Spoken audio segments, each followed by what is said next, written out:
Good to see you, ladies and gentlemen.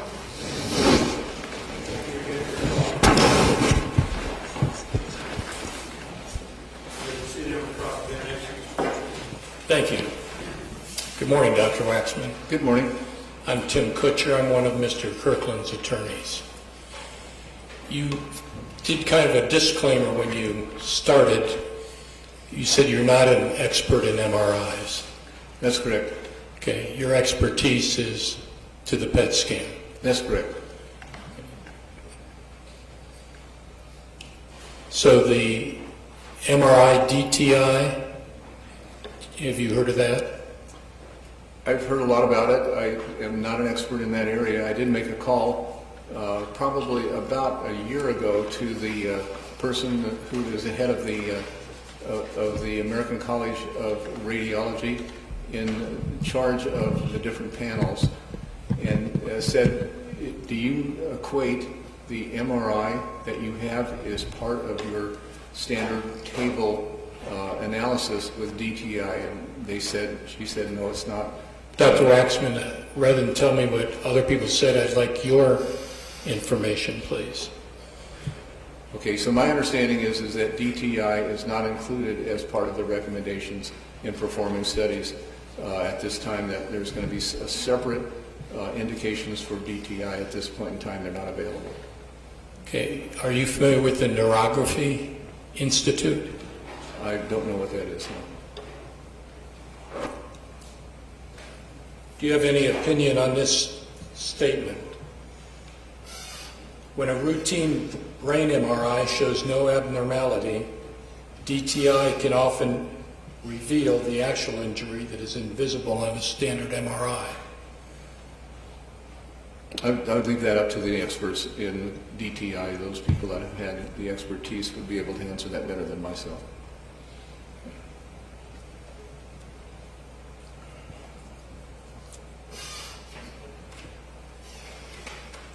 Now, in your report, do you have a copy of your report? I pretty much know what's in there. I don't have a copy in front of me. All right. On page 3, you indicate Dr. Wu has recommended and employed an activation protocol in most of his PET scans. Is that correct? Yes. Okay. Why did you put that in your report? To indicate, as I did, I tried to do that, that this was done at a different site. This is done at Ohio State using a resting protocol, which is, to me, the accepted protocol. And Dr. Wu has made a statement. The reason he uses activation is because it's a better test. That if you use it, the inaccuracies that you would see on a resting study are overcome. So the question is it inferior to do a resting study? And in Dr. Wu's experience, perhaps it is. If that were true, if Dr. Wu thought that, why would he order a resting protocol? You know, you'd have to ask Dr. Wu why he ordered it as a resting protocol. He may not have had confidence in the people at Ohio State that they would do a similar protocol to that which he has done on his normal subjects, because he uses that zero coming up on a computer screen, and perhaps they were not equipped to do that at Ohio State. Did you know that Ohio State only does resting protocols? According to the testimony of I believe it was Dr. Wright, that's their standard protocol is a resting protocol. So Dr. Wu is correct in ordering that protocol, correct? For sure. Yeah, no, he wanted it done a specific way, and it's really up to Dr. Wu to order it a very specific way, and he wanted it resting, and they did it resting.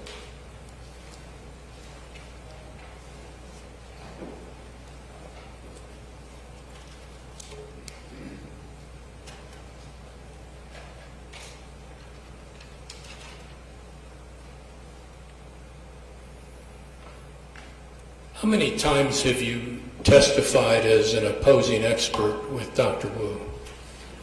I've been asked that question a number of times, and I think that we're coming to the conclusion that it's probably about 50 times over the past 20 years. And is that how many times you've testified, which I understood your testimony earlier? Well, you asked me about Dr. Wu and he being on the same case. I've testified many more times than that. Okay, 50 times with Dr. Wu. I would believe it's probably to that level. I've never counted it. I don't keep score. But on the other hand, it just seems to me that I can go back in time and recall a number of times over the past 20 years. It probably comes to about 50 times. Now, the prosecutor contacted you about testifying in this case, correct? Yes. And asked you what your experience was in testifying against Dr. Wu? I think that was one of the questions. He asked me a lot of questions, but that was one of the questions, I believe. And how much are you paid for your time? In normal times, it's $500 per hour. If I do not travel, if I go out of the area from Los Angeles, it's $7,000 per day for a full day of work. If it's a fraction of the day, then it's a fraction of that $7,000 each day.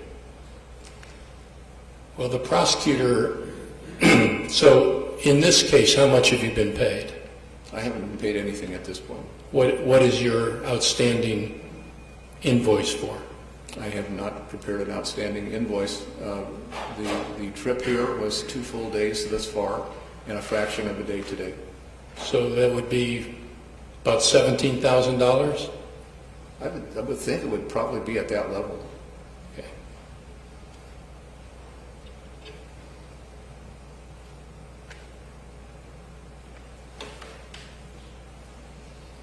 In what states have you testified as an opposing expert with Dr. Wu?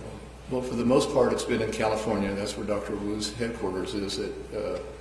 He's moved out of UCI. He has a small office. I believe he's renting in Newport Beach at this point.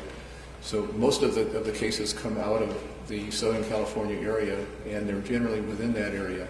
But I have testified in other states, Idaho, Washington, come to mind.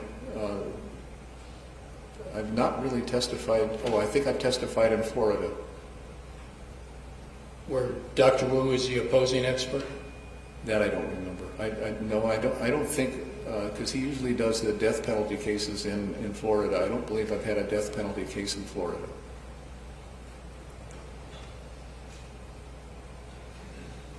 Now, you mentioned that by way of history, you understood that Mr. Kirkland was claiming an abusive childhood. Well, that's what I was given as part of the records, and looking at Dr. Wu's testimony, that he had an abusive childhood, and that allegedly he was hit in the head, and Dr. Wu was postulating chronic traumatic encephalopathy. Can you rule out chronic traumatic encephalopathy? Well, the only way to make the diagnosis is an autopsy. But it would be a differential diagnosis? There's always a differential diagnosis that you would have, and that would be part of any ongoing differential. When you look at a particular case, you'd have to include that in the differential. Normally, in head trauma cases, I would look at the first responder and determine whether or not the person lost consciousness and what their memory patterns were immediately before and after the event. Were you given any other records of history of trauma to Mr. Kirkland?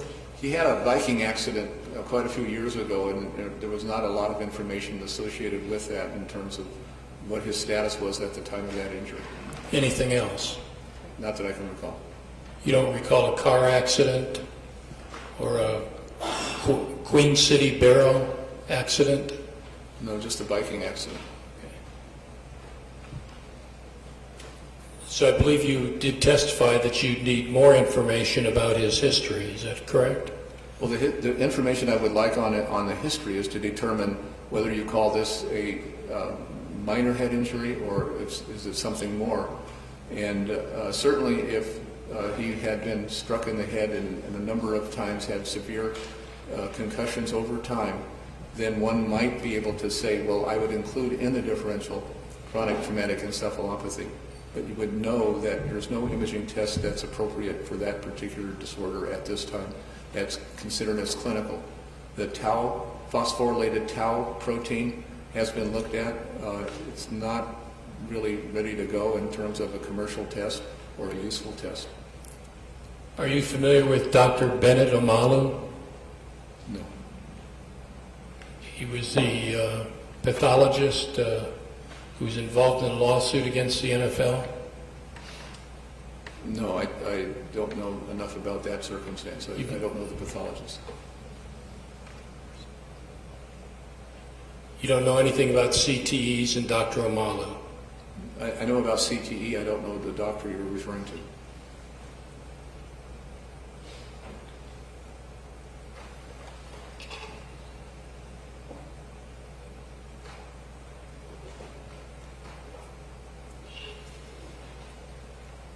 You said that Ohio State's a very highly rated and well-respected institution.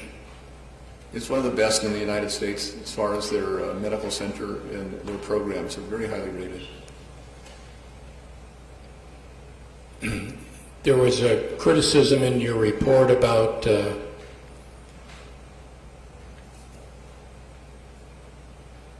deferring interpretation of the MRI DTI. Do you recall discussing that? I don't recall that particular section. You could show it to me or read it to me. I'd be more than happy to hear it. Again, I'm not an expert in DTI. I think there was a neuroradiologist that interpreted that particular study, and I would respect their opinion. Well, you reviewed the reports of Dr. Wright and Dr. Boulter, did you not? I did. And in the report, it was mentioned that they were asked to defer interpretation of the MRI DTI. That's what it was reported, that Dr. Wu said, don't do the interpretation of DTI, I'm going to do that. And so they honored his. Did you find that to be an unusual request? I don't know. Dr. Wu has done this a number of times, and he refers his patients to a Hoag Hospital in Newport for MRI and asks them to defer interpretation of the DTI, that he wanted to do this. Is it your understanding that's because radiologists, the average radiologist just does a visual analysis? No, I don't know the ins and outs of why that is particularly done. I have no idea. You'd have to ask Dr. Wu his motives for doing that. I can't get into his mind to answer that particular question. Most radiologists know how to do DTI interpretations and can give you an explanation. Well, both Dr. Wright and Dr. Boulter testified that they never do DTI interpretation. I think they were doing that in light of the fact that they don't do DTI for minor head trauma. I don't know what their rationale is, and again, you would have to ask them. What do you consider minor head trauma? Usually that's defined on a clinical status using something as simple as the Glasgow coma scores. There's a variety of different rating systems, but my understanding, because I'm not an expert in that particular area, that you're looking at a score of the Glasgow coma score rating based upon loss of consciousness, antegrade or post-event memory deficits, and you categorize the person based upon the orientation of time and place. And usually that's recorded by the first responders, the ambulance personnel are trained to give that score, or the first visit to the emergency room. That's usually where those scores are given. When you've been an opposing expert with Dr. Wu, have those been in civil cases or criminal cases or both? Both, civil and criminal. Okay. Well, of the approximately 50 times you've been the opposing expert, can you break that down to civil and criminal? I'd have to go to the files. I can give you an approximation if that's going to be good enough, but most of the cases are civil. There are probably about 25%, I would say a quarter of the cases are cases of criminal nature, and especially in the penalty phase of the trial. Do you agree with this statement? DTI is the only method that can show the internal connecting tracts of the brain. Well, if you took it from the nuclear medicine standpoint, do we see the internal tracts of the brain with nuclear medicine? We do not. If the tractography portions of the DTI studies are made to look at that, then that could be done using that technology. It cannot be done using our technology. So of the 3 tests that Dr. Wu ordered, PET scan, the MRI volumetrics, and the MRI DTI, you're only here to speak on the PET scan, is that correct? That's correct.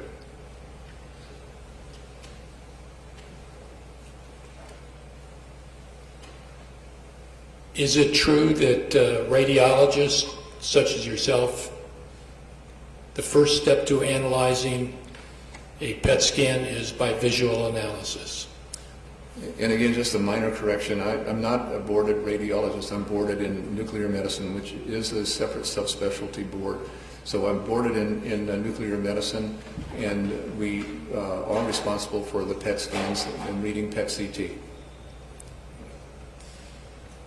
Could you define nuclear medicine and how it relates to the PET scan? Sure. A PET scan is nothing more than looking at the distribution, in this particular case, of a sugar-like material. It's called fluorodeoxyglucose. And you're looking at the relative distribution as it goes into the brain. And you do it with a scanner that is looking at the coincidence events that are occurring. And you don't want me to get into the physics, because I think I've already put people to sleep, and if I got into the physics of the PET scan, I think you'd all fall asleep. So just to say that the opposing 511 keV photons coming out at 180 degree angles hit the detector simultaneously, and that's called a coincident event. A computer then tracks those events and produces what is a mapping of those events, and when they do that, they come up with the PET brain scan. So it's just simply mapping events using a specialized piece of equipment.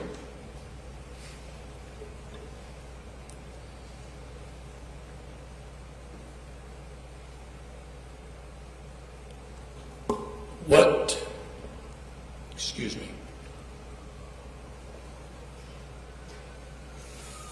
In criticizing Dr. Wu's activation protocol, you would agree with me that it has no bearing on the case before us, Mr. Kirkland? Well, I think I've answered that. And the only bearing that I wanted to bring out is the fact that Dr. Wu criticizes the people that are doing resting studies, saying it's an inferior test. So if it's an inferior test, what he's saying is that any results may be inaccurate in generating the results of a resting test compared to what he advocates, which is the stress test of the brain using activation. Well, it's not relevant in this case because he didn't ask for an activation protocol, did he? No, that's why I'm saying that. The only reason I brought it up and the only reason it's germane is that he has criticized the resting study over and over again as not being as accurate, and that's why he does and recommends the activation protocol.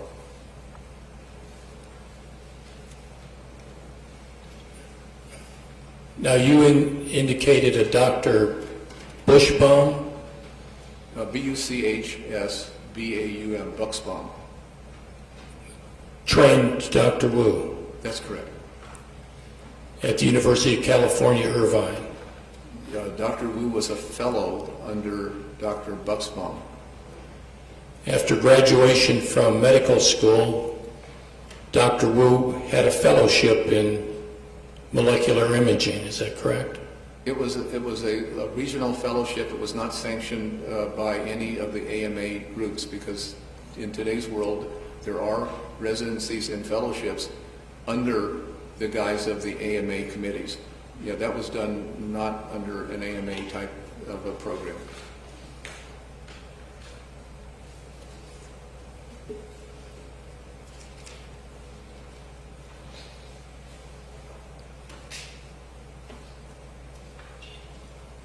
So you can't rule out traumatic brain injury in Mr. Kirkland, isn't that true? That's absolutely correct. These tests are not designed to be accurate in making that diagnosis. So looking at these particular tests, you cannot rule it out or rule it in. You just have to use a different mechanism of trying to determine what was going on. But PET scan is not the way to do it. Okay. And PET scan isn't the only test that was run in this case. That's correct. So in 2/3 of it, you have no opinion. In the MRI DTI, I have no opinion as to what it's like, and you'll have to get an expert to testify in that area.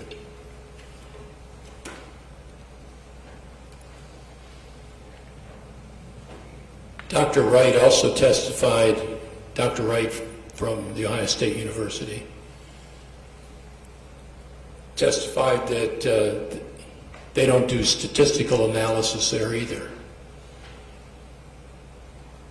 Do you have any? I tried to point out as best I could, and maybe I didn't do a very good job, that statistical analysis has a great deal of uncertainty associated with it, in that the arbitrary setting of limits can change the values of these particular tests.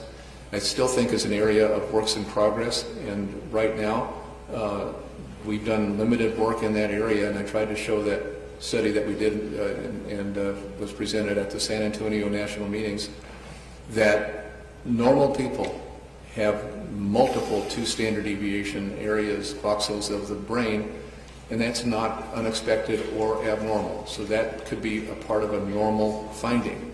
And I think that's the difficulty people are having in trying to determine how do you use these quantitative tests. I think if there's a recognizable pattern, such as seen in Alzheimer's disease, you can use it to get a baseline and then determine if the patient's getting better or worse by following the test. It's a way of corroborating your visual. It's not an end-all type of an approach. I think it's very dangerous to use that as your end-all. You really must go on your visual and your training and read the studies with no bias. You indicated that it's important that you know your normal database. That's correct.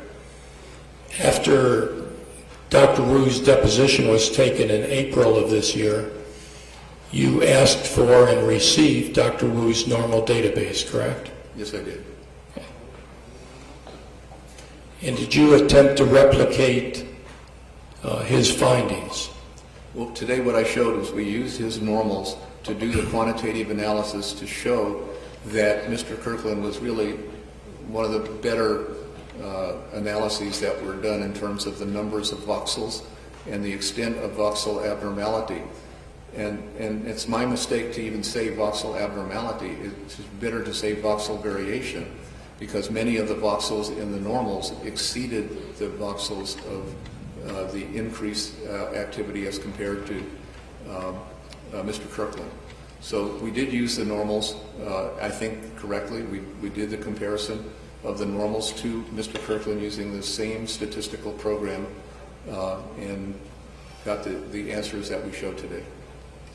When you say we, who are you referring to? Myself and my IT people.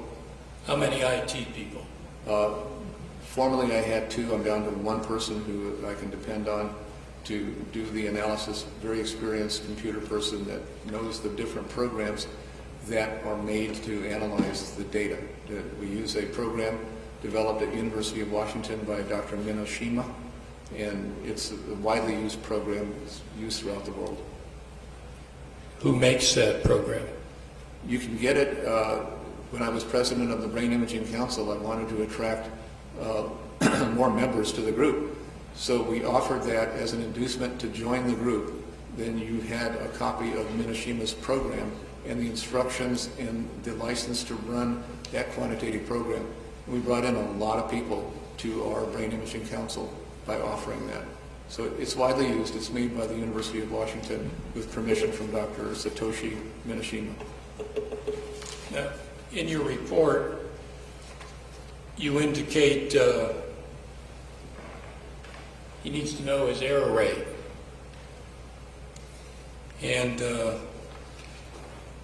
you came up with a question mark percentage. What did that mean? Well, the question is, when you look at a scan, how do you know you're right or wrong? And the error rate simply refers to the sensitivity, which is defined at if your test is abnormal, how often would you record it as abnormal? So if 100 individuals came in and they had a nail pounded in their head, and you did the scan, you'd expect a high degree of abnormality.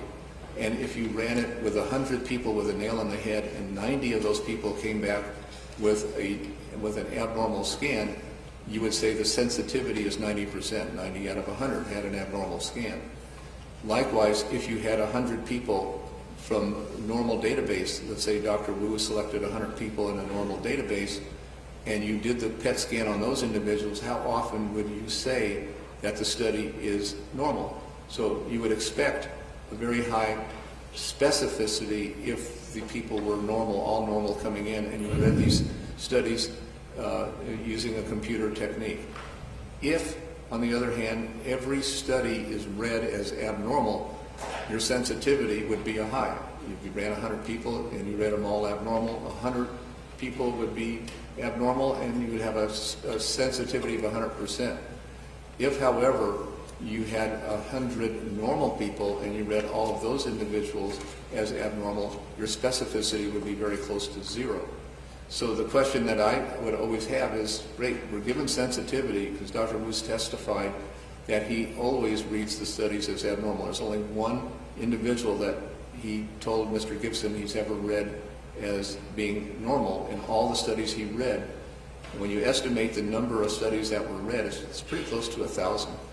So that's an unbelievable record of sensitivity in a population. You would expect some people to have had a misread, and so the sensitivity would have been less than 100%, but no, it was 100%. Anytime the sensitivity is approaching 100%, you know that the specificity is going to be low. And that is because all you have to do is read every study as abnormal. You'll never miss. But on the other hand, you'll create a lot of false positives results, meaning people who do not have head trauma will be called as having head trauma. So I'm concerned about the error rate in any of these testing modalities. What is the error rate? And I'll always want to get to the truth as to what that will be. Well, you weren't able to come up with a percentage in your report, is that correct? I don't have a percentage for head trauma. I don't think there's any good literature that has looked enough at head trauma to determine what the sensitivity and specificity of the testing are under ideal conditions. You have to do blinded studies, not knowing if you're reading a normal or a subject with head trauma. And I haven't seen a study done like that. So you didn't do any SPM testing and try to come out with the same results? No, the SPM that we did was on Dr. Wu's own patients to show that even using SPM, those normal subjects had multiple clusters of areas of increase or decrease above or below 2 standard deviations from normal. That's the only thing that we've done. I've not really done a normal database and used any quantitative analysis on those particular normals to determine the specificity in a blinded fashion. I have not done that. I can't find any literature on that. But you didn't do the test at all. You had an IT person do the test. Is that correct? I work with the IT people. I don't really run the programs. A computer expert knows how to input the data. That's a technical consideration, and I don't really have talent to do the technical part of the study. So I don't run the test, but my IT person runs it. Well, you've been the opposing expert some 50 times with Dr. Wu. That's correct. You understand that he does do this analysis himself? No, I don't. I know that he's testified in the past when he does his analysis, he sends it to a graduate student. I don't have the name of the graduate student. We've never deposed the graduate student, so I don't know at this time what he is doing in order to do the testing. So if he does input the data, he knows how to use the program. I never have developed that expertise in inputting the data to SPM. Did you view his deposition? I did, yes.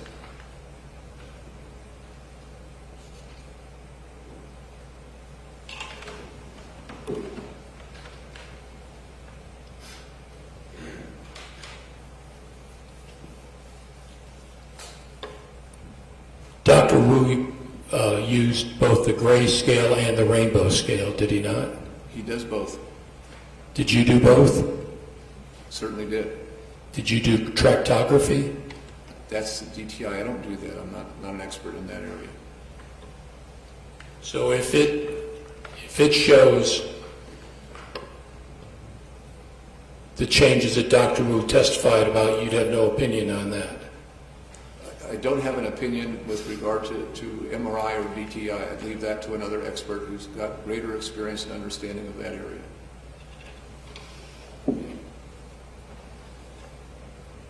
And whether it's a gray scale or the color scale, you still read it the same way, don't you? Yeah, I tried to show some examples of what happens with color, and the use of discontinuous color scales not recommended by procedure guidelines by several different AMA-sponsored groups. And I prefer grayscale. I'll look at both. It doesn't matter if I look at both, but I do have an understanding of the limitations of color, and I will always look at the grayscale image as my primary way of looking at the slices. Well, when the data is given to the expert, it comes in numeric form, doesn't it? No, it's given to me in grayscale and color images. Dr. Wu has done that. If you have the DICOM information, and that's digital data, when it's processed and you can set your color scales and your grayscale. So you can say, produce the axial images in color and specify the color scale, and the computer will do that for you. Or you can say, produce it in grayscale, and it'll do that, or you can do both, and I do both. You do agree that the first step used by the Ohio State physicians by yourself was a visual analysis? The only analysis done by Ohio State was visual. Okay. So the 2/3 of the test were done by other than visual analysis? I'm not sure what your 2/3 is referring to. I know that they looked at visual, they did MRI not. volumetrics and MRI DTI, as opposed to the third leg, the PET scan. Well, the Ohio State did both. They did they didn't do the DTI. They did the MRI and read the MRI. Then they did the PET scan and read the PET scan. And however they read the PET scan is their business. And I trust their readings. The quality of the study was quite good. I looked at the study, and the study is excellent. Well, you read that they did the MRI DTI, but didn't do any further analysis with that. That's correct.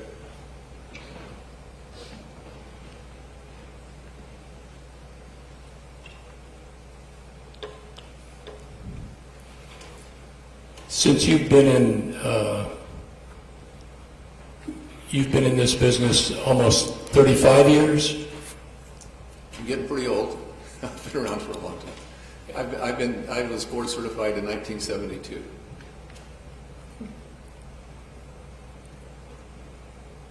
Would you, I think at one point in one of your videos, you indicated that you'd like to live another 50 years to see the changes in evolving in nuclear medicine. Say that again. I didn't follow that as I should.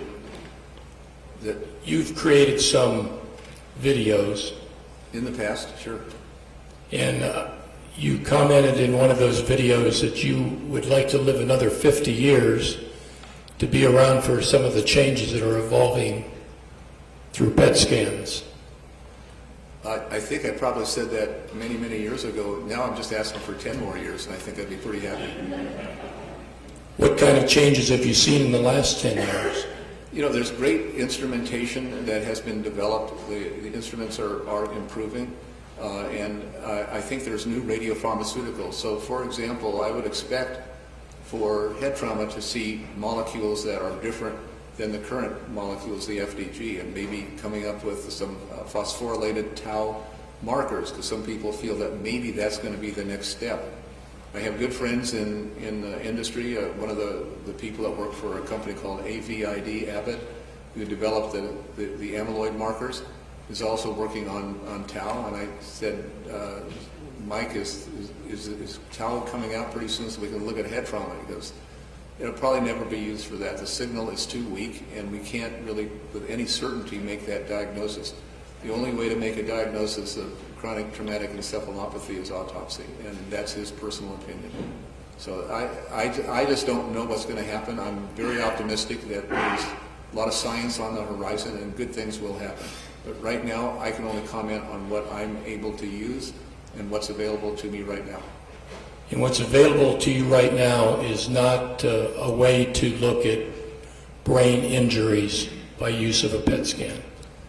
Not as far as I'm concerned. I think the use of the PET scan to diagnose traumatic brain injury is something where I would agree with the people constructing the tables for the American College of Radiology, the European Association of Nuclear Medicine, Society of Nuclear Medicine, and the Department of Defense. We're just not there using PET scans to diagnose head trauma. I'd like to play you a clip of one of your videos.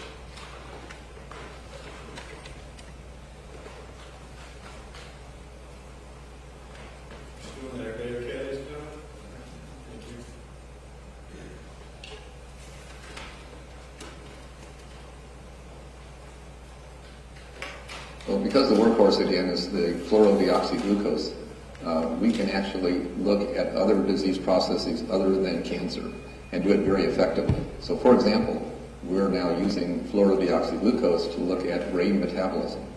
Why would we want brain metabolism? It's because there are certain areas in the brain when they are injured or in some way impaired, the sugar utilization is reduced.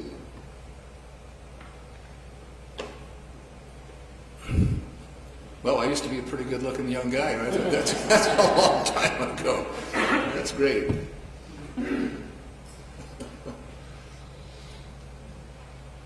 Is that accurate? That was you? I hope so. You know, I used to be a lot younger. That was a long time ago, I'm pretty sure. But, you know, the points are still the same, and that we are using it, I think, to great advantage in looking at Alzheimer's disease. There are certain disease processes that FDG is really good for, and the dementias, frontotemporal dementia, Alzheimer's disease, I think it's one of the better tests. Certainly the costs have been kept low. It is a reimbursable test, and I think it's got great use. We do a lot of that at our hospital. Well, and just to wrap this up, we agree that there's no way to rule out traumatic brain injury by way of a PET scan. That's correct. I would 100% agree with that. Ruling it in or out is not something that we would recommend use. Nobody's recommending it for that particular purpose as far as any AMA sponsor or organization is concerned. And you have no opinion regarding the other two tests? No, the other tests you have to go ahead and get your expert in DTI and have them make the commentary. Thank you. Anything as far as redirect? No redirect. Doctor's finished, is that correct? So thank you very much for your cooperation. Thanks. We get some of our steps and step very quickly, and we'll see you soon.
Oh, just to get the free stuff.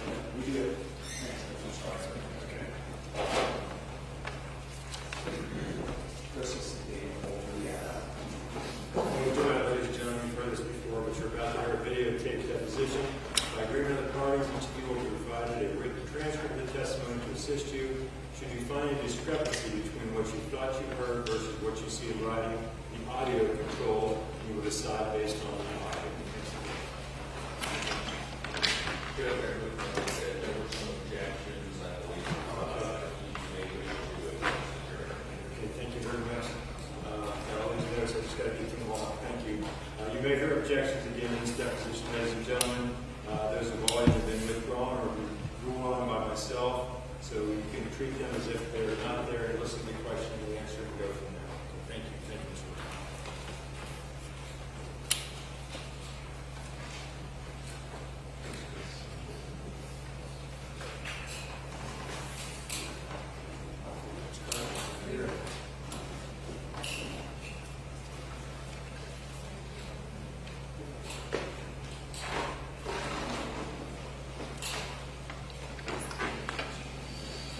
Today is June 11th, 2018. Time is 10:15 a.m. All right, don't mean to be redundant, but let me just indicate that for the record, today's date is June the 11th, 2018. The time is approximately 10:15 a.m. We're here at the Ohio State University Wexner Medical Center in Columbus, Ohio. We're here by agreement of counsel and on the court's order to take the deposition of Dr. Daniel Boulter. Dr. Boulter is a witness for the state of Ohio in the case of State versus Anthony Kirkland, case B0901629. His name has been provided to the defense in discovery. They've also received his CV and the report of an examination he did on Anthony Kirkland here back in on October the 11th, 2017, at the request of Dr. Wu. The purpose of the deposition that we're taking here today is to perpetuate Dr. Boulter's testimony for use at trial of this case, given his very busy schedule here at the hospital. In addition to Dr. Boulter, I'd like to put on who's present for this deposition. I'm Rick Gibson, Chief Assistant Prosecutor in the Hamilton County Prosecutor's Office. Counsel Rich Wendell and Doug Butcher are here representing Anthony Kirkland. We have a videographer and a stenographer to take this down. And we have some representatives of the medical center that are here. I would say specifically that the defendant, Anthony Kirkland, is not present, having waived his presence at this deposition. Is all that accurate, Tim, or is there anything I've left out or that you want to add? Nothing further there. Okay. If we have a witness now, we can begin the deposition.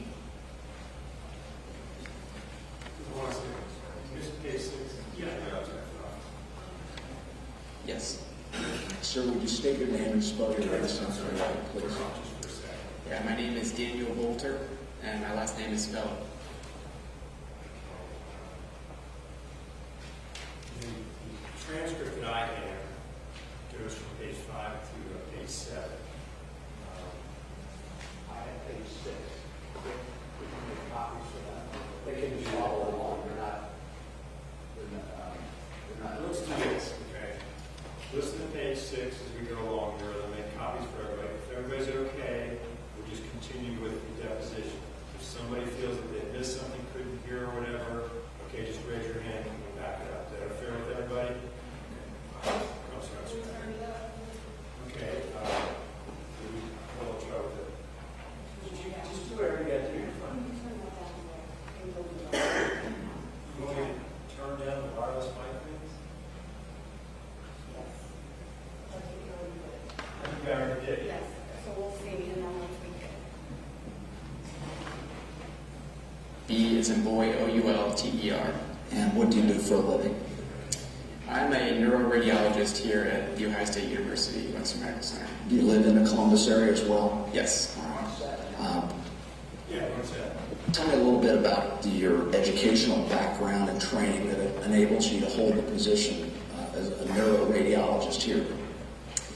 Yeah, I'm from Ohio. I went to Ohio State undergrad in medical school. And that's 4 years of medical school. Then did an internship at Riverside Methodist Hospital in town for 1 year.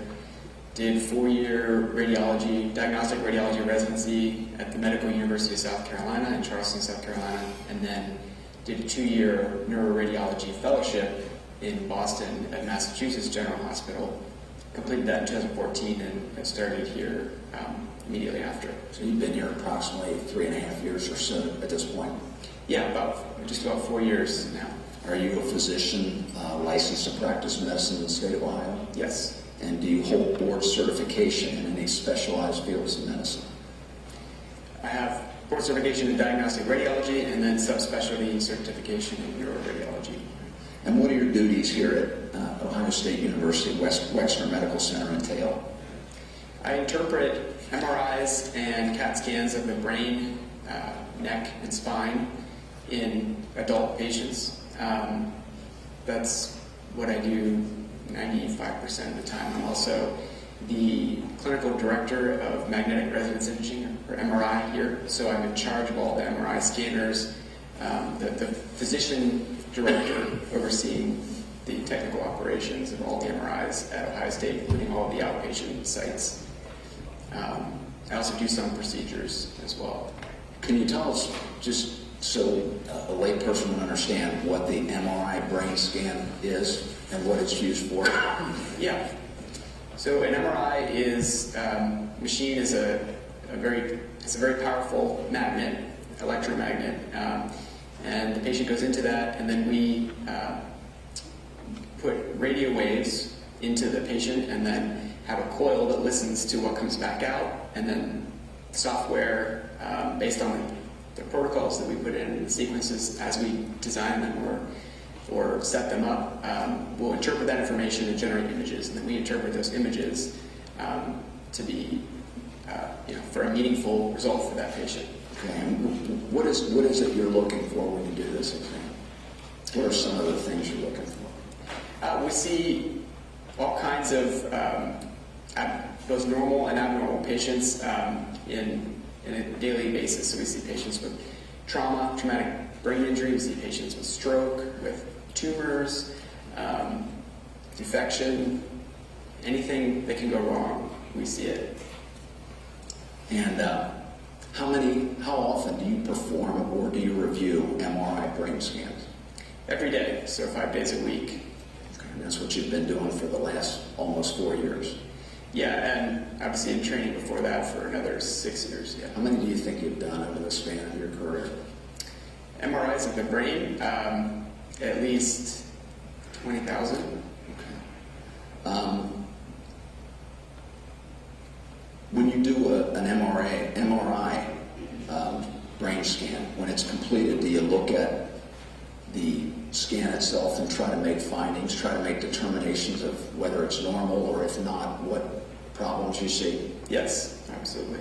Do you report Yep. that? Always. All right. And it outlines what? What kind of things are outlined in your report? Well, the report has different sections. We start with why the examination was ordered, and we get some information from the order as to what they're requesting, and then and what brings the patient to get this test, and then we talk about the technique, how it was performed, and then we talk about the findings. So this is what abnormalities we're seeing on the images, or what we comment on what we see on all the images. We're responsible for all the images.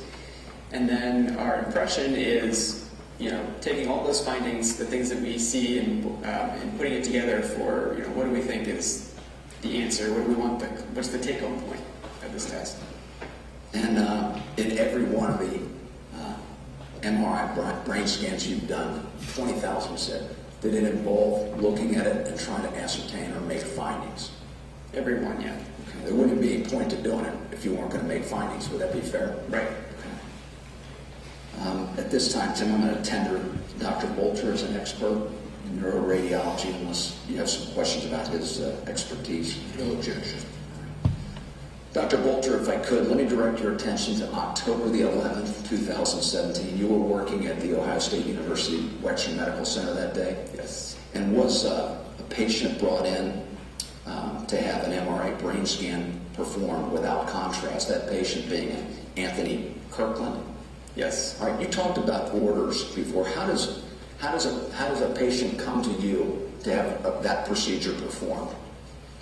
So we receive an order, and usually the order is from someone in this area. Obviously, usually at Ohio State, or it could be from, a hospital in Columbus, elsewhere, that would refer them in for specialized, sequences that we would do. Or since we have a good reputation, so we might get patients, brought in from outside. And the order usually requests a type of, just generally a type of study, say an MRI of the brain, and they might say, radiologist to figure out the best way to do it, and then say why they want it. That's pretty much it. And then we schedule them and determine that they're safe to get an MRI, and then we perform it and interpret it. So it's referred to, the patient referred to you by a treating physician who writes out an order of what he wants done and why, and what he's looking for and that sort of thing. Yeah. Okay. And I put some records up there. You've had a chance to look through them. I marked as States Exhibit 3. Would you take those for a second? Yes. Was there an order in here where a physician referred this patient, Anthony Kirkland, to you? And I think it's page 3. There's some things highlighted on that.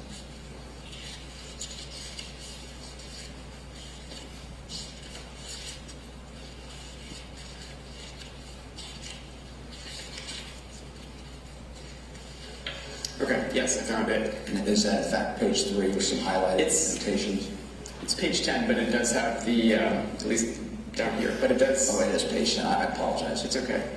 But this is the order for that study, yes. And who was the physician that referred Anthony Kirkland to you to have an MRI brain scan? It was Dr. Joseph Wu. Did you know Joseph Wu at the time? No. Did you know of him? No. And never, so far as you know, had any dealings with him? Right. Did you actually speak to him about this procedure that was going to be performed here? No.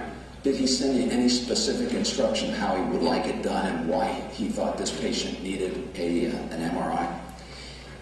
There are very specific instructions on how he wants it done, yes. And then there is a sentence on why as well. So the sentence on why is other specified intracranial injury with loss of consciousness of 30 minutes or less.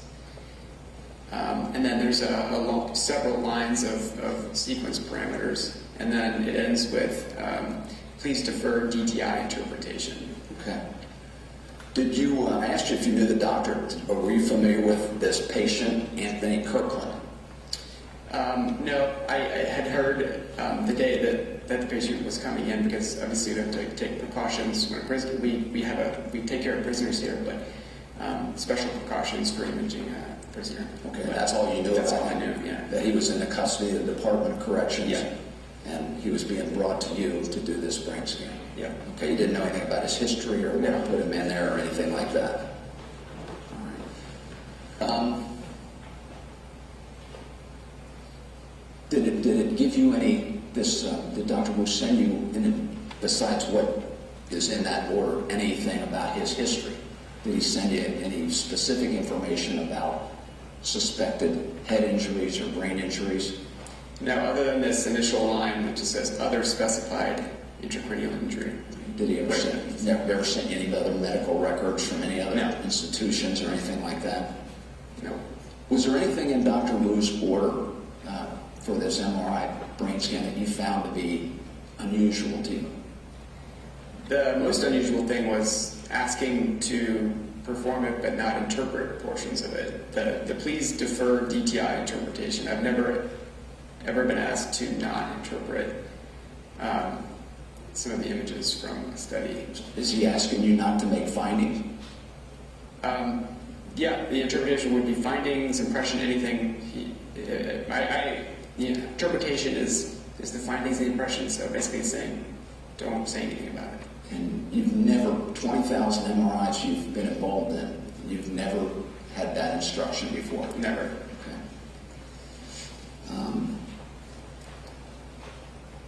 Did Dr. Wu give you any specific history as to how Kirkland may have become injured? How he may have sustained a head injury? Just says other specified intracranial injury. Did he provide any other brain scans, or did he tell you where other brain scans that had been done on Kirkland could be obtained? No. Let me ask you this, Dr. Boulter, if those scans existed and could be obtained, would you have wanted to see them as part of your performing an MRI brain scan? Absolutely. We always review the current study in the context of the old studies, because that gives a lot more information, and if there's a change over time. So absolutely. Okay. Okay. So you would like to see that, to see if there's any change in the brain. Yeah. Okay. All right. Did you actually, or was this MRI brain scan performed on Anthony Kirkland? Yes. Did you follow Dr. Wu's directions from his order? Yes. Okay. Did you use there are different protocols for doing this, are there not? There's a resting protocol, and there's an activation protocol where he's looking at images and responding to images. Yeah. So the sequence that he wrote out a lot of details for was the diffusion tensor imaging sequence, and that one is done at rest. There are some other sequences that we could do that he didn't ask for, that would be like something where there's a task, where you're doing a task. He didn't ask for that.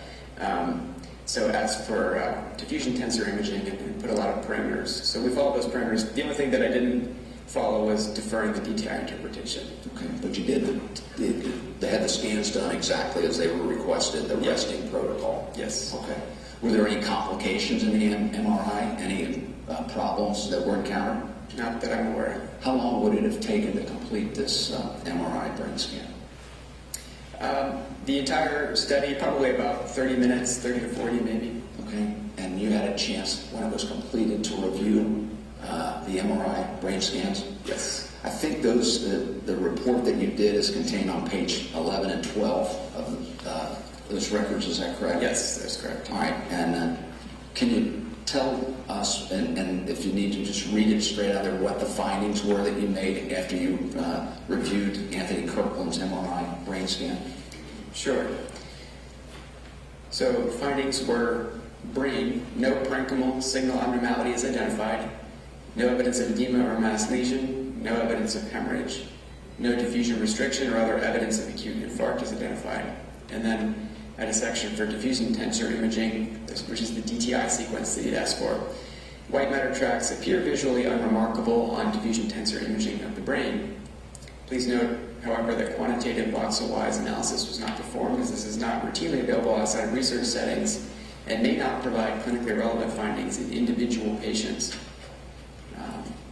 And then I talked about the cella and paracellular structures, no abnormal epidural or subdural collection, ventricles and sulci within normal limits,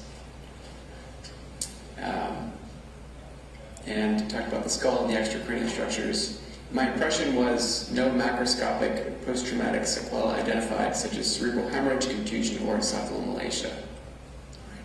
That's goes right over my head. I want to make sure the jury understands, Dr. Boulter. Can you put that in layman's terms? What were your findings? What does that mean? What did you? So all that means I didn't find anything abnormal. You found a normal brain. I found a normal brain. Did you find any evidence whatsoever of traumatic brain injury to Anthony Kirkland? I did not. Nothing that would cause you to believe that that was the case. Correct. Can you tell me this? Did you perform any additional examinations, like the voxel analysis? We did not. Can you explain why you didn't do that? Well, it's my opinion that is not really ready for prime time, that it doesn't offer useful information to doing it on people. It doesn't help you, it doesn't really help you differentiate normal from abnormal in a meaningful way. It may in the future, but at this point it's not there. So we don't find it, it's not worth the time and the expense of the patient. It's not doing them a service, so we don't do it. Because you don't feel it tells you anything? We don't feel that it tells us anything. Is that your opinion, Dr. Boulter, or is that the opinion of the leaders in your field? Objection. You can answer. That's my opinion, and my understanding of the opinion of the leaders in the field is that it's generally Go ahead, you can answer. it's generally not recommended. What is the American College of Radiology? That's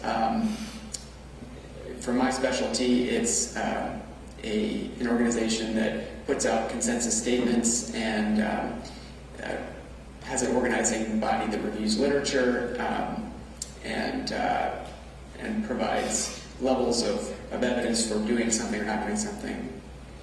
And I'm actually participating in one of those panels now as well. So when we talk about the leaders in your field, is that who we're talking about? The Yes. American College of Radiology? that's the leaders in the field, yes. What do they kind of promulgate guidelines for you as physicians in this field? They do, yes. And what do they say about the type of analysis that Dr. Wu discussed? Objection. Go ahead. In terms of a recommendation for doing it in patients who have suspected traumatic brain injury, they say it's not appropriate to do. They do say that there is research that shows that at some point in time this may become useful. But they've never changed their position, so they're at that point yet. Right. Okay.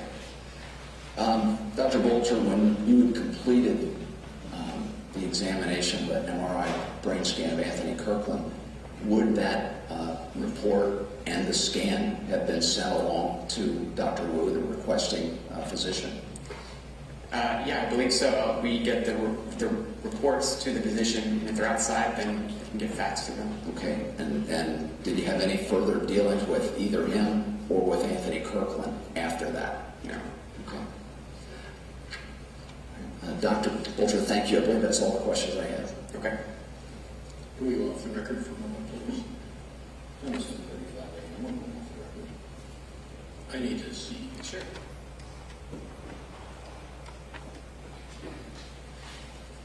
It was 10:37. Good morning, Dr. Boulter. Good morning. I'm Tim Kutcher, and also with me is Rich Wendell. We represent Anthony Kirkland. And this case was sent to you by the court system, correct?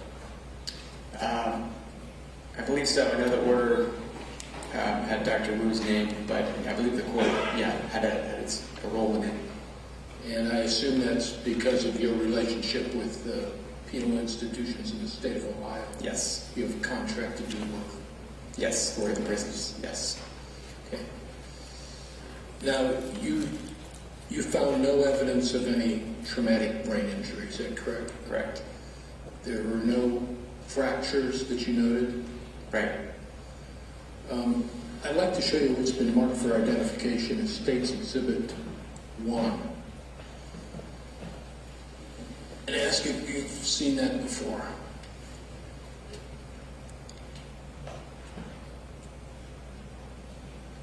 I've not seen this before. It looks like this is a brain MRI from 2009. And there were no brain MRI, old studies available for me to look at. But it looks like this is a report from a 2009 brain MRI study. Okay. And it indicates a fracture, does it? Yes. And you didn't find that in your examination? I did not find that in my examination. But per this report, it existed? Yes, per this report it existed. Can you explain why you wouldn't have found the same thing? Well, I would have to look at the images to see, now that I know that there had been a previous report of a left orbital wall fracture, and then I could review that in context of these images and make an opinion about that. One thing I would say is that MRI is is better for looking at the brain. And this study was very tailored to look at the brain. We have different, if there was a concern for an orbital fracture, we would have asked to do a CT scan. A CAT scan is really good to look at fractures. And there are some MRI, different ways you can do the MRI that might be good to look at the orbital structures. But the way we did our MRI, as per Dr. Wu's request, was to really focus on the brain and look for evidence of brain injury. So that would be the reason, in my view.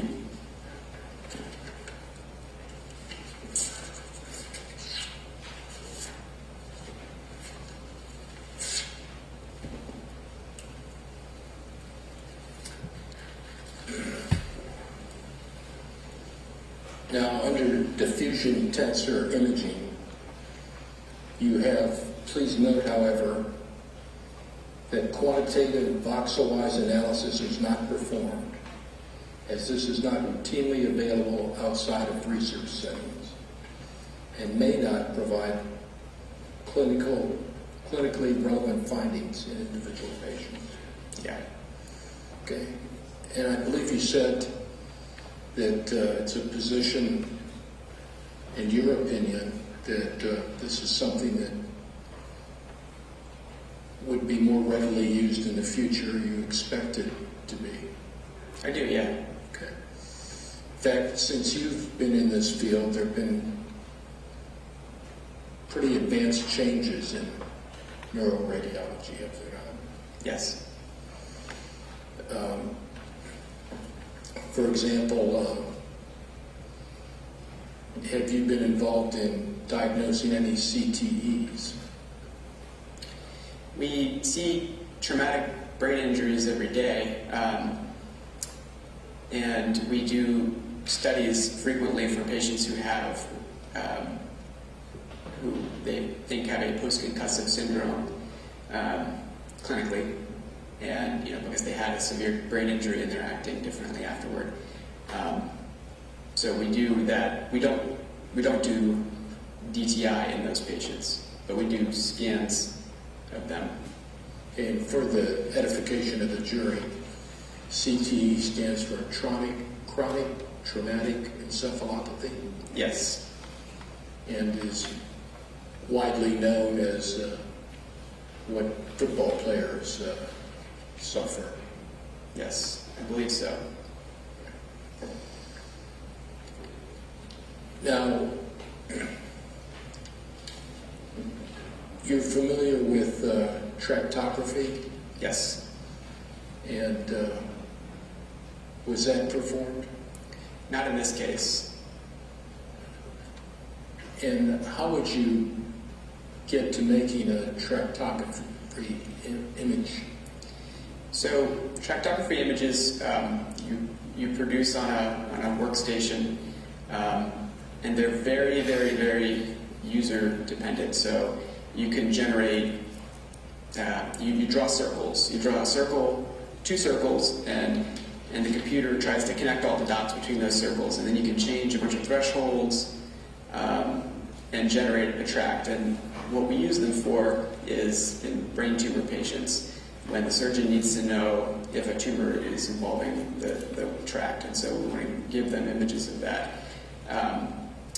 And so I'm sort of aware of how technique dependent it can be, and how you can slide things to make it look one way or another. So that's when we use them, and we could have done that. We could have gone to a workstation and generated those, but we didn't, because I didn't think it would be useful. But that was your decision not Yes. to do that. Yeah. Not that some doctor said, don't make an interpretation. Correct. Okay. I wouldn't have done it.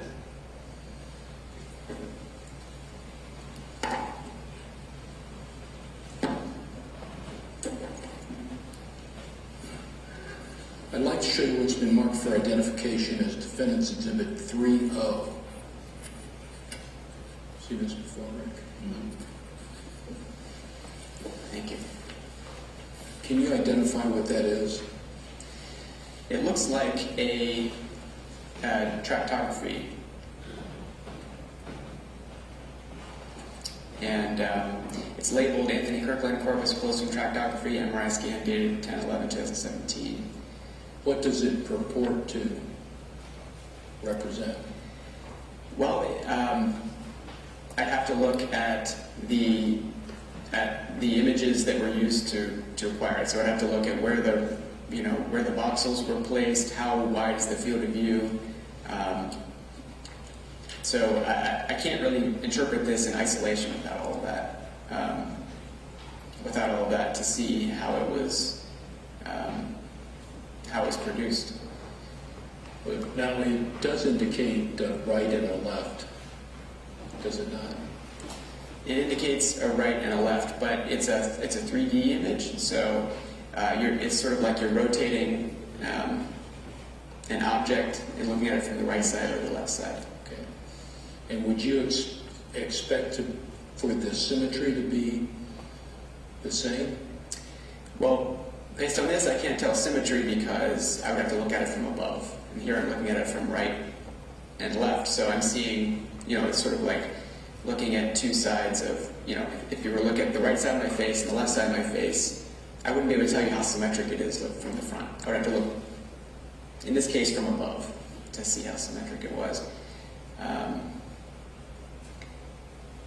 Again, I would have to see how it was produced, where the regions of interest were placed, and how wide the field of view for this reconstruction was. Because there are a lot of tracks that are missing here, so I know that this isn't just a whole brain tractography. The corticospinal tracks are missing, there's a lot of other tracks that are missing. So obviously certain tracks were selected here, and so that's where I have to see where the regions of interest were placed. And I really couldn't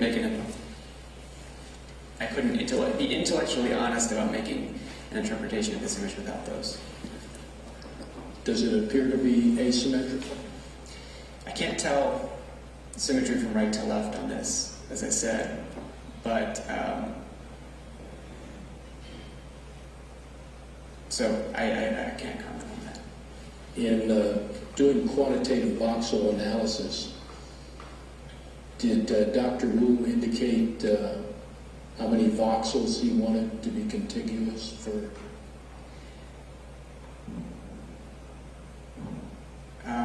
Can you rephrase it?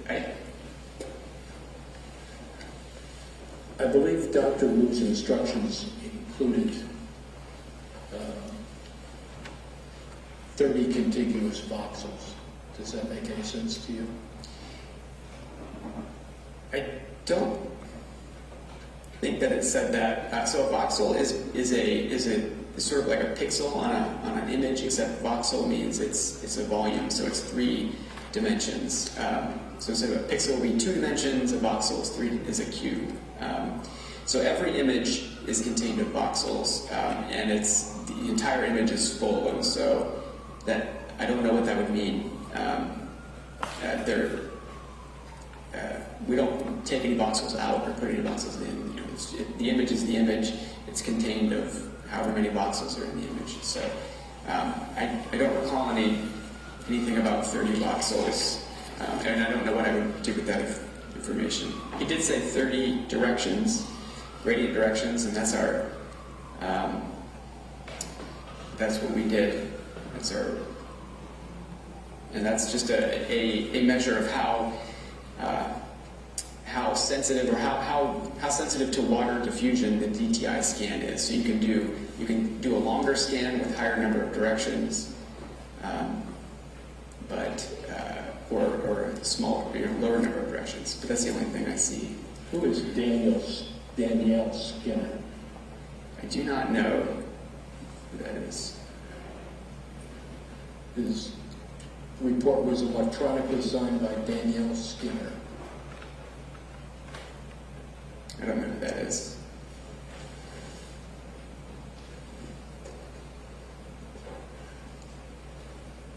Were you present when this procedure was performed? I was in the next room, so I was not at the scanner. Okay.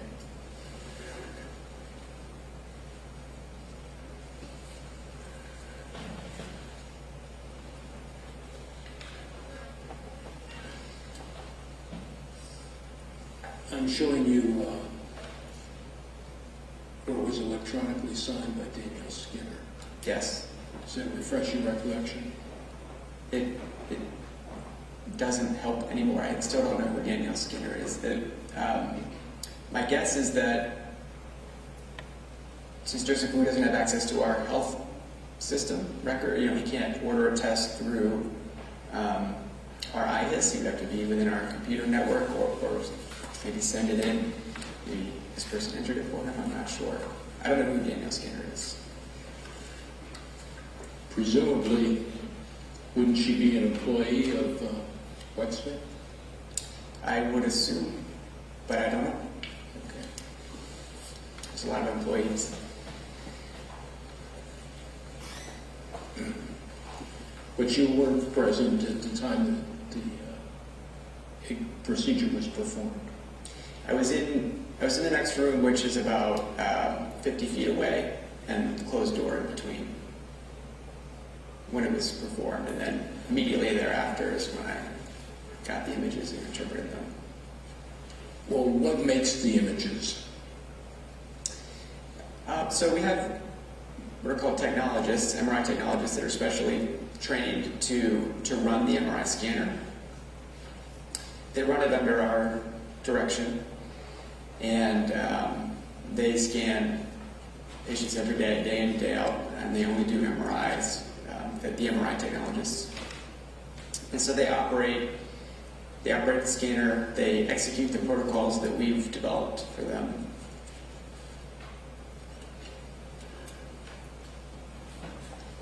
So at least in the United States, the physicians generally don't operate the MRI scanner, usually.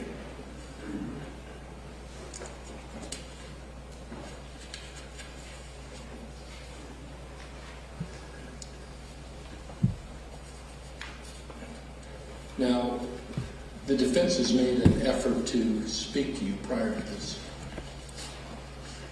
deposition. Are you aware of that? I do remember a request, yes. And what happened to that request? I think we declined. Didn't really want to get any more involved in this, or involved in it at all, really.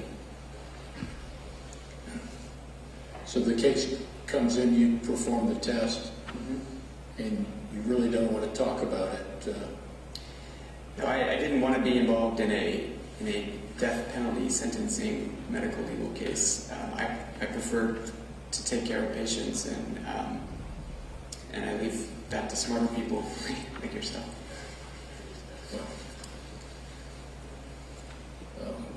We look at each other because your training is much different than ours. Yeah.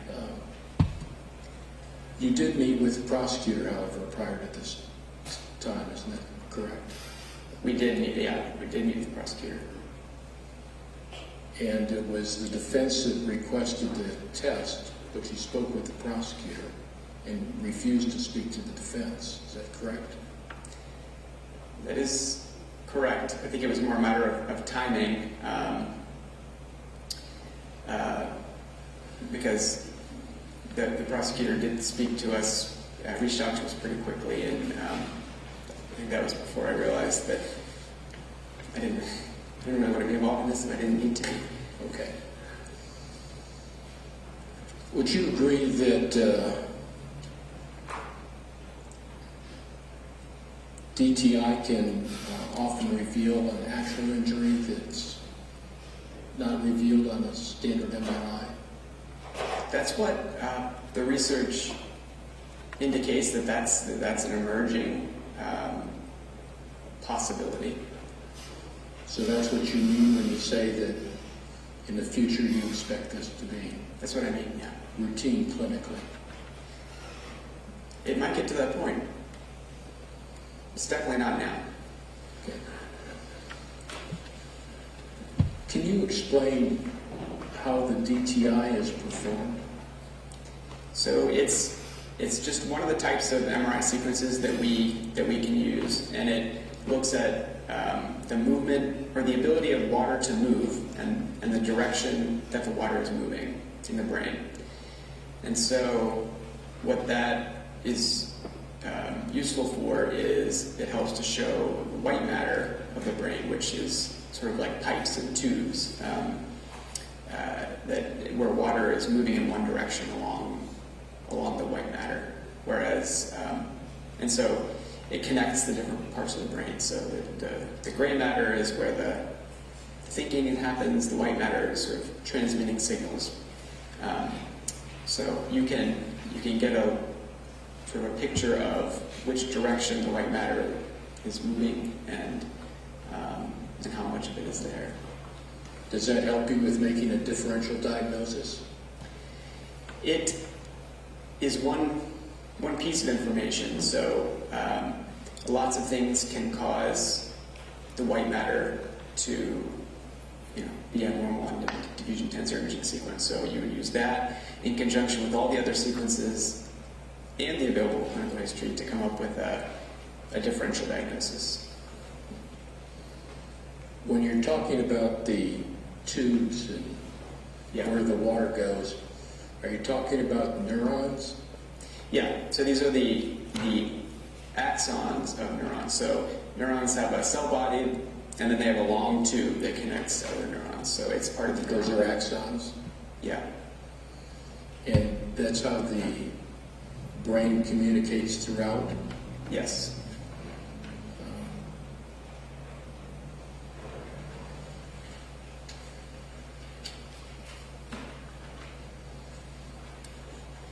Is it true that only DTI can actually see the nerve tracts in the brain?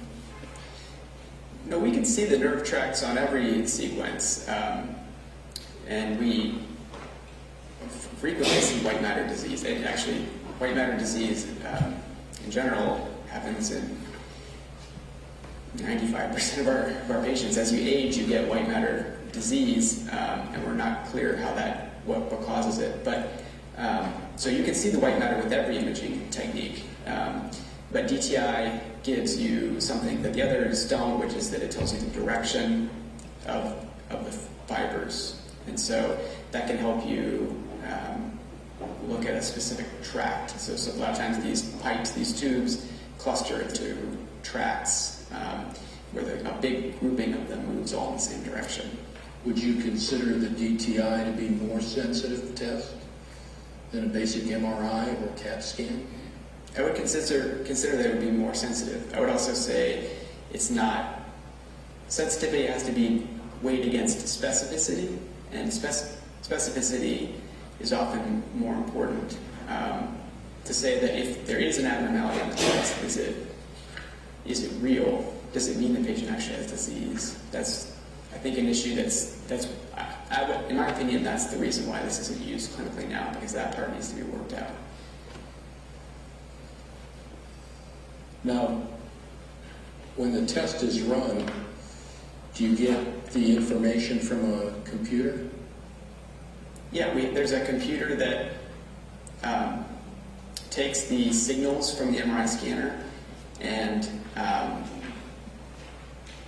processes them and produces a sequence or an image that we look at. Okay. And what kind of software do you use to get those images? We use the software that comes, that is provided by the vendor or that we purchase from the vendor. So since we use we use a manufacturer who made the MRI scanner also makes software that comes with it. Is that NeuroQuant? We don't use NeuroQuant. That would be a third. We do have NeuroQuant, but no, we use the Siemens. So Siemens is the brand of our MRI scanner. So we use the Siemens software that comes with the scanner and installed on the scanner that generates the images from it. NeuroQuant is a third-party software tool that you can purchase and send images to, and they'll feed back data. Do the two vendors produce the same results? Well, the Siemens scanner software doesn't produce volumetric analysis in terms of measuring the volumes of things, which is something that NeuroQuant does too. Okay, and why would it be significant to want to analyze the volume? Well, the most common reason to analyze the volume we do in patients with dementia. So Alzheimer's disease, for example, has a certain pattern of brain atrophy that a normal patient wouldn't have, or frontotemporal dementia has a different pattern of atrophy, and it's easier for a machine to calculate those volumes than it is for the human eye. So it's a tool that can be used to generate data that you would review in the context of everything else. Okay, well, use basically a water molecule, do you not? Yeah, all of MRI is sort of based on imaging water molecules in some way or another. Yeah.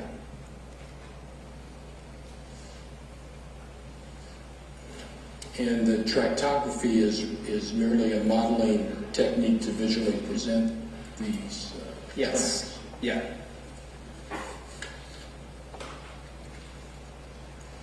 Now, you indicate in the image in front of you, 3O. Yes. You cannot tell if that's symmetrical or not because you're looking at it from right and left rather than from Right. So symmetry, when I think of symmetry, I would want to compare the right and left sides of the brain, which we have to do from either looking at it from the patient's head or looking at it from the patient's foot, because you want to see the right and left hand side by side, which I can't see on this. But in doing that and using your face as you used for an example, you would expect them, if it's normal, to be somewhat symmetrical. Well, you see, that's another thing. People's faces are frequently not symmetrical, and if you hold up a mirror, you to one side of the face or the other, the face will look different if you do that. And that's actually a normal thing in brains, in faces, in all parts of the body. Now, when you do an analysis of the DTI, do you first do a visual analysis? Yes, And then after that, do you do a statistical analysis? you can. Was that done in this case? Not by us, no. Okay. And why would you do a statistical analysis? Well, in some sense, these tractographies can be are sort of a statistical analysis because it is applying statistics to it, but we don't do other kinds of statistical analysis for the reasons I mentioned earlier. That my feeling is it's not ready for clinical use, routine use, to be. It's not reliable enough to give, for us to have the kind of confidence level in it. To use it. Have you seen peer review papers regarding the use of the statistical analysis? I have seen some.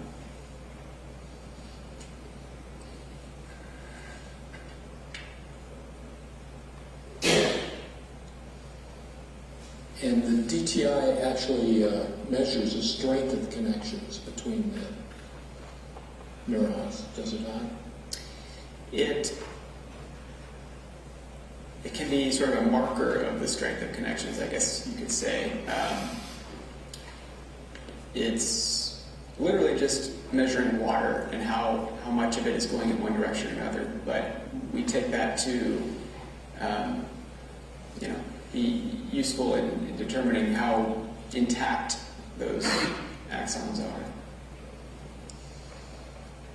And doing the statistical analysis, what's created is what they call a statistical parametric map.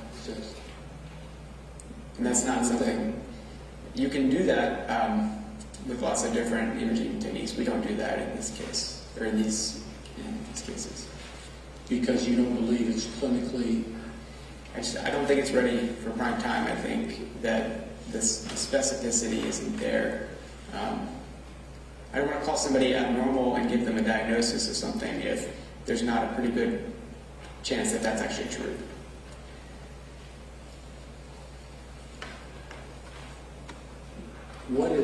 What's a Z-score?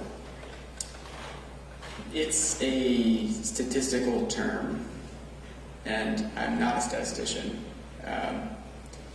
So I know it's used in a lot of these statistical analyses. So is that the cutting edge of neuroradiology at this time?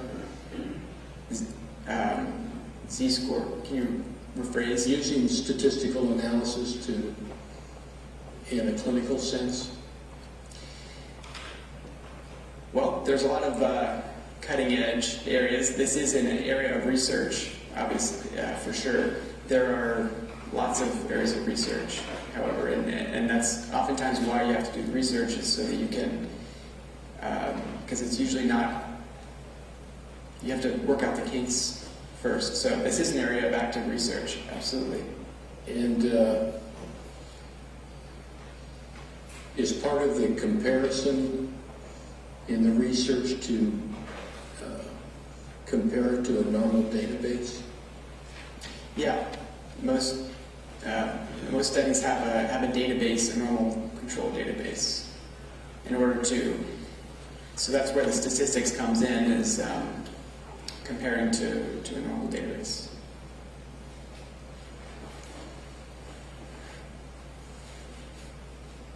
Is it true that diffuse tensor imaging can show injury to white matter of the brain that's not able to be seen on standard MRIs? That's PET scans? That's what research has shown, that there's promise for using it, as a more sensitive than standard MRI of the brain.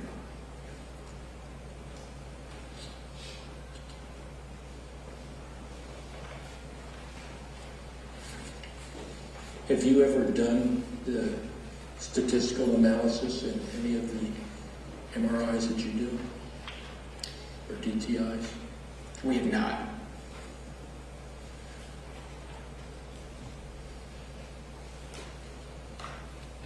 Did you do any region of interest analysis? We did not.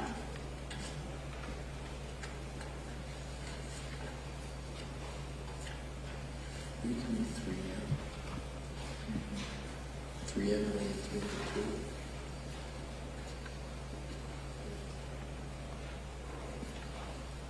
We're just taking a moment to pull out an exhibit. And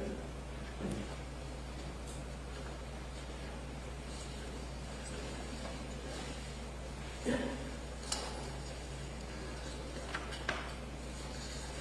You see these? Okay.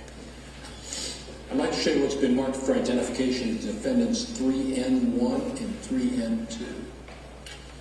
You tell me if you can identify those. So they are labeled region of interest, ROI analysis, and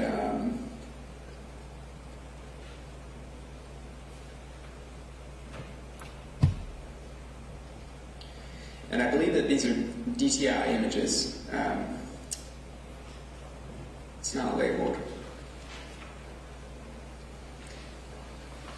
And then at the bottom, all right, so there are some red blobs that are on top of the image that are, it looks like were probably placed there by a computer, a computer. And then at the bottom it says right posterior internal capsule, and it has some values for Kirkland, average, standard deviation, z-score, p-value. So it looks like that it's a statistical analysis. So on one image, there are a bunch of blobs in kind of random locations, maybe about 6 or 8, and And on the other end, there's a couple of blobs on the left side. And in your experience, this would be evidence of statistical analysis and the computer? It looks like, yeah, this was a statistical analysis with a computer. Okay.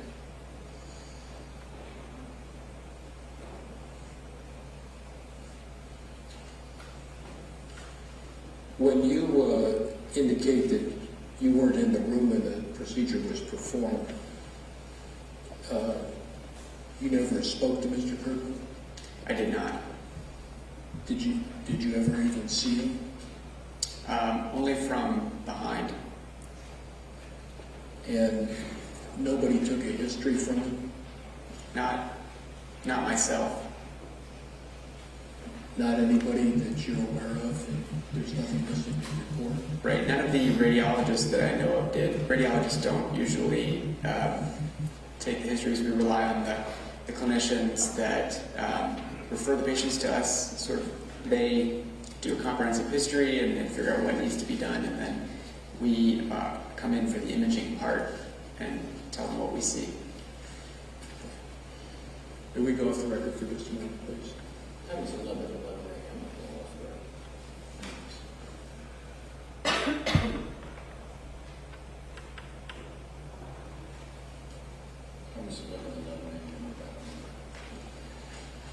Dr. Boulter, if you'll take Defendant's Exhibit 1 that we've previously talked about.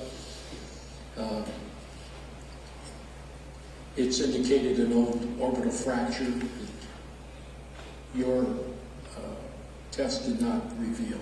Is that correct? That's correct. Okay. And isn't such a fracture evidence of a prior remote traumatic brain injury? If there's a fracture, it's evidence of a prior orbital injury. Frequently, the facial bones, one of their purposes, I think, is sort of like a bumper of the car. They crumple pretty easily, and that protects the brain. It absorbs some of the impact. So we frequently see injuries to facial bones without seeing brain injury. Very, very, very frequently. So it doesn't imply that there was brain injury. It implies that there was injury, though, to the orbit. Which is the head. Which is the head, right. But, as I said, you can have injury to the facial bones frequently without having injury to the brain. Like the bumper of a car. The bumper crumples to protect the passengers. But certainly it doesn't preclude an injury to the brain. Yeah, of course not. Okay. Is it commonly accepted in your training that significant development of the brain occurs between the ages of 7 and 19?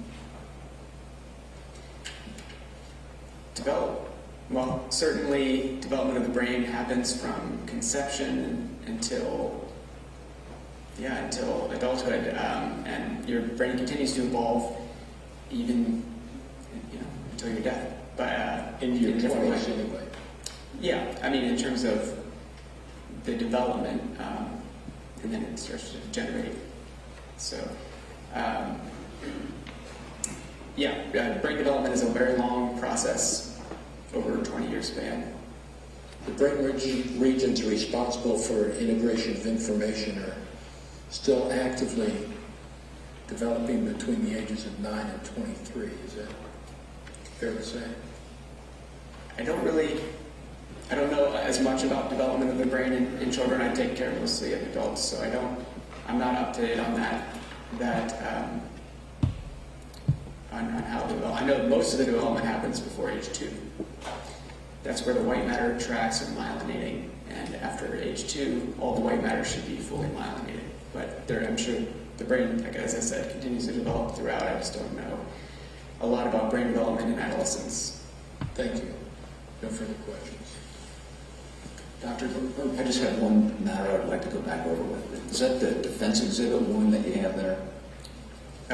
Yes. That's an MRI of Anthony Kirkland from 2009, is that correct? Yes. And was that performed at the University of Cincinnati Hospital? Let me see if it says University Hospital Diagnostic Radiology Consultation. It doesn't say Cincinnati, but if it was at our university hospital, I would have had it, I think, in my PAC system. Okay. And you indicate you were never given that or told of that? Correct. Prior to your overseeing the MRI brain scan of Anthony Kirkland here? Yes. You would have liked to have had that? Oh, yeah. At least you know about it? Yes. Now, is it fair to say that you can have an injury to the head or even an injury to the skull and not sustain traumatic brain injury? Yes, for sure. The skull's, one of its functions is to protect the brain, is that correct? Yes. All right. And were there findings made in that report as to whether or not Anthony Kirkland sustained any brain injury? It says the brain parenchyma is normal in morphology and signal intensity without abnormal region of enhancement or restricted diffusion. Gray white matter is preserved. And then the impression was unremarkable MRI of the brain without mass, hemorrhage, or acute infarct. So this physician did not identify any evidence of brain injury. Thank you. I don't have any further questions. I think this will conclude Dr. Boulter's deposition here today. Dr. Boulter, we have video of you for use at trial. We also are going to have a transcript. You would generally have the opportunity, if you'd like, to read over your transcript to make sure it's accurate and to make any corrections you feel need to be made. If you would prefer just to let the court reporter do the transcript, especially in light of the fact that she has a video, you can waive signature, review and signature on that. I'm happy to waive that, yeah. Okay. All right. Anything else? No. All right. It's 11:17 a.m.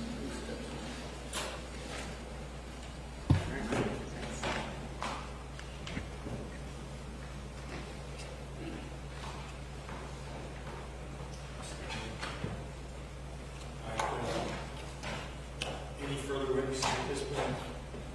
Okay, thank you. We'll do it this way. We'll collect all of them in just a second, ladies and gentlemen. At this point, we're going to call it a day for you, and thank you for your hard work.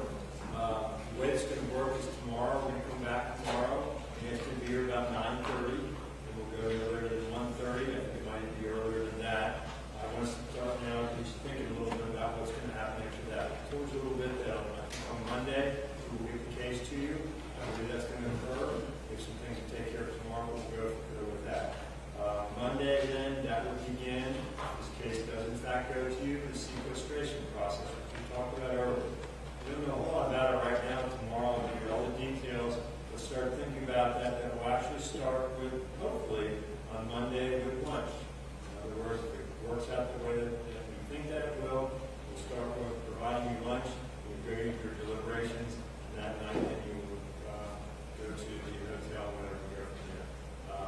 Just start thinking about that a little bit. You've done great. There's nothing else for us to do today. Keep doing what you're doing. We appreciate that. Don't discuss this case. Don't talk about it. Don't read any media reports. Just completely forget about it.